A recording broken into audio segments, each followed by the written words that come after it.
Halo sahabat sales dimanapun Anda berada, jumpa lagi dengan saya Namilani dalam YouTube channel Coach Antonius Arif yang membahas tentang selling dan marketing. Kali ini kita mau bahas pertanyaan datang dari sahabat sales. Namanya, Malvin ya. Malvin ini seorang sales forklift di gudang. Nah, Malvin bertanya, di masa PPKM ini katanya sih sulit jualan karena perusahaan banyak yang dibatasi operasionalnya. Nah, gimana tuh ya? Biar kita mau simak lebih jauh, yuk kita simak dulu yang mau lewat berikut ini ya.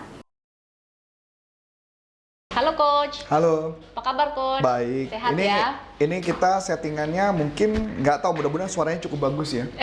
Karena kebetulan studio kita yang di atas lagi dipakai buat kelas, ada pelatihan.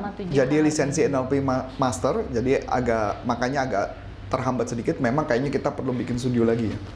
Studionya nggak bisa satu ya, mesti ada beberapa studio ya. Jadi teman-teman ya mungkin, tapi mudah-mudahan ini kualitasnya bagus ya. Iya. Mudah-mudahan bisa bagus. Paling nggak kita tetap bisa sesuai on schedule jadwal yang kita planningkan Ibu. Iya, betul. Nah, Coach, ini ada pertanyaan yang datang dari sahabat sales, namanya Malvin. Malvin ini seorang sales forklift. Nah, jadi forklift untuk gudang ya. Dia forklift gudang ya. Jadi dia merasa di masa PPKM ini agak sulit berjualan karena kan beberapa korporat dibatasi operasional ya. Perasaan dia ya? Iya, dia merasa Iya, perasaan dia ya. Sangat sulit katanya jualan di masa PPKM. Perasaan dia. Iya. Nah, itu gimana ya, Coach ya? Supaya bisa tetap produktif juga. Nah, ini menarik Bu. Kebetulan kita lagi baru dapat project ya. Dapat project untuk salah satu perusahaan yang kita nggak bisa sebut namanya. Ya. Ya, dan perusahaan ini adalah salah satu produknya adalah forklift. Jadi produknya salah satunya forklift dan total sales kurang lebih ada 400 orang dari dunia penjualan. Ya. Dan pertanyaan sales semua tuh ya Coach? Sales dengan seluruh jabatan, seluruh level. Jadi kalau ditanya menarik kayak gini Bu, saya cuma menjawab ya. Di masa PPKM itu penjualan lebih sulit. Kalau itu saya mengatakan lebih menantang iya, bukan lebih sulit. Lebih menantang iya. Lebih itu challenge dulu. Gitu lebih ya? challenge. Okay. Yang kedua, pengertiannya adalah apakah customer tetap akan kirim barang? Tetap kirim barang kan? Iya. Pertanyaan menarik. Bu, kalau forklift itu kan berarti gudang ya? Iya, gudang. Nah, berarti pertanyaan mana? Kalau gudang berarti ada pengiriman nggak? Ada ya. Nah, tetap ada kan? Iya. Berarti yang jualan toko apa, Bu?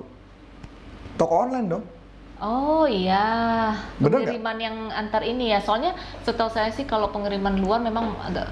Exactly. Pertanyaan menarik. Kita kan juga ikut satu, gitu kita ya, kan juga ya? ikut satu komunitas kan? Iya. Komunitas itu komunitas bisnis dan kebetulan bisnisnya lagi ramai kan? Iya. Betul nggak? Dan dia pakai forklift nggak? Pakai forklift Bu. Menarik. Berarti yang bilang sekarang pertanyaan menarik. Kalau berarti pergudangan berarti pengiriman lebih banyak dong sekarang. Karena jualannya adalah online. Iya, betul. Berarti kenapa lebih sulit? Karena dia berasumsi harus ketemu fisik. Nggak harus. Jadi dia bisa lewat online juga gitu ya Coach? Kita bisa menggunakan pendekatan social selling yang sebenarnya sudah pernah saya buat videonya social selling. Dan ada pelatihannya juga.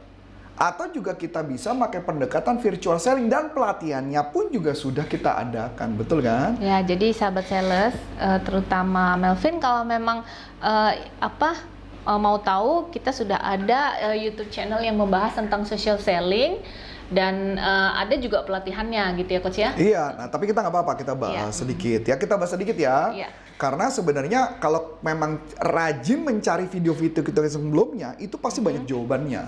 Oh, oke. Nah, jadi konsep social selling adalah konsepnya di mana ketika kita jualan mencari database nama dari corporate tersebut. Biasanya database itu ada di LinkedIn, ada di Instagram, dan ada di Facebook. Kedua, kita cari kawasan pergudangan. Di kawasan pergudangan kalau ditanya ada aktivitas, tetap ada aktivitas. Karena setahu saya memang ada aturan PPKM, tapi bukan berarti barang nggak dikirim, tetap dikirim Ibu. Cuman memang ada kendala. Tapi pertanyaannya, kita harus mulai berpikir, kira-kira di masa PPKM ini bisnis apa yang tidak terganggu? Nah, kalau bisnis yang tidak terganggu itulah yang kita masuk. Ya dong, dalam semua bisnis pasti kan ada dong yang tidak terganggu. Iya. Exactly. Jadi kalau pertanyaan menarik, Saya cuma mau mengatakan kegagalan seorang sales berjualan karena dia sudah punya mental block di awal bahwa di masa ini sulit jualan. Berarti dia mengumpulkan database dulu gitu ya Coach ya? Iya, pertama mental block dulu dihilangin Bu. Kalau mental block yang nggak dihilangin ya nggak bisa. Dia menunjukkan bahwa ya lebih menantang. Saya tidak mau nyebut ini sulit. Kalau lebih sulit ya akhirnya menjadi sulit beneran. Jadi lebih menantang.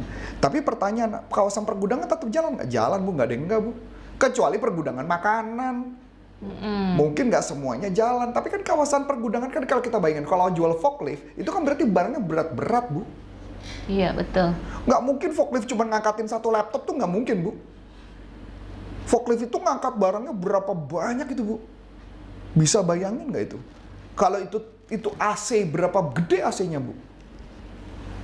Nah berarti pertanyaannya itulah digunakannya forklift. Walaupun pertanyaannya menarik, kalau forklift ada bisnis forklift berarti ada bisnis rental dong.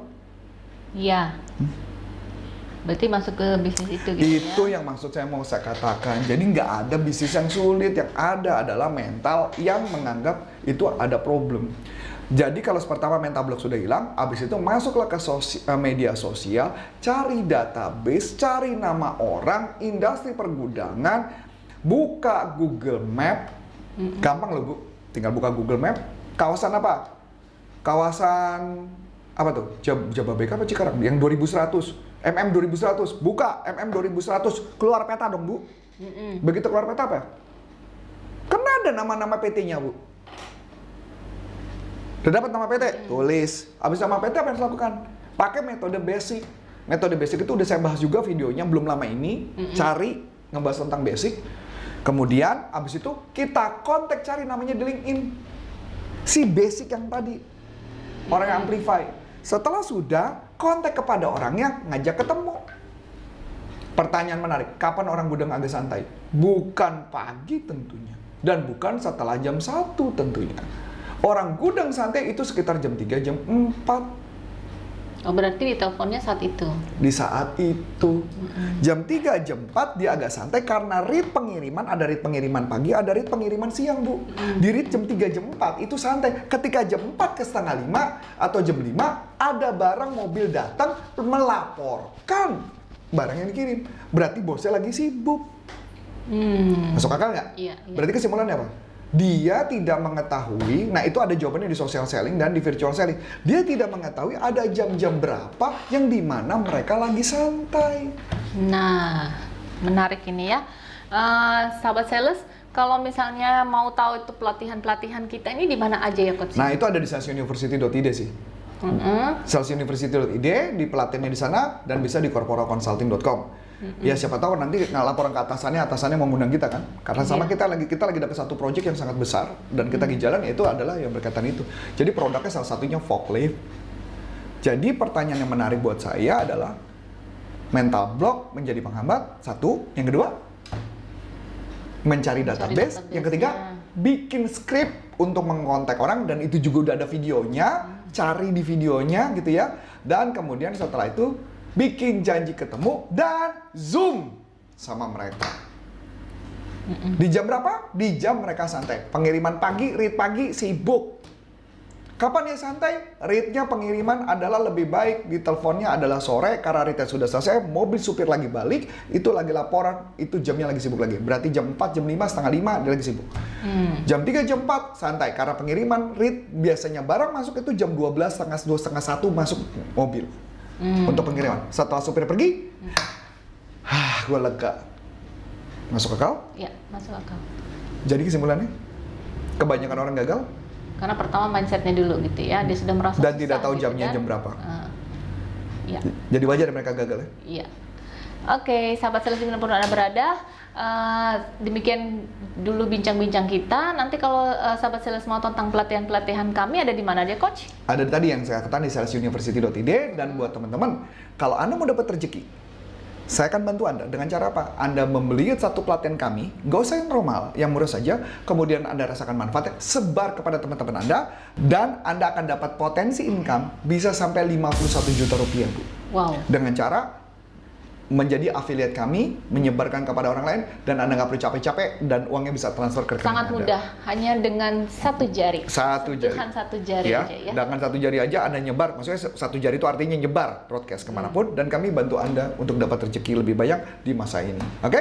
So, saya Coach Antonio Serif dan mengucapkan terima kasih, sukses buat Anda, sampai jumpa, salam performance, bye-bye.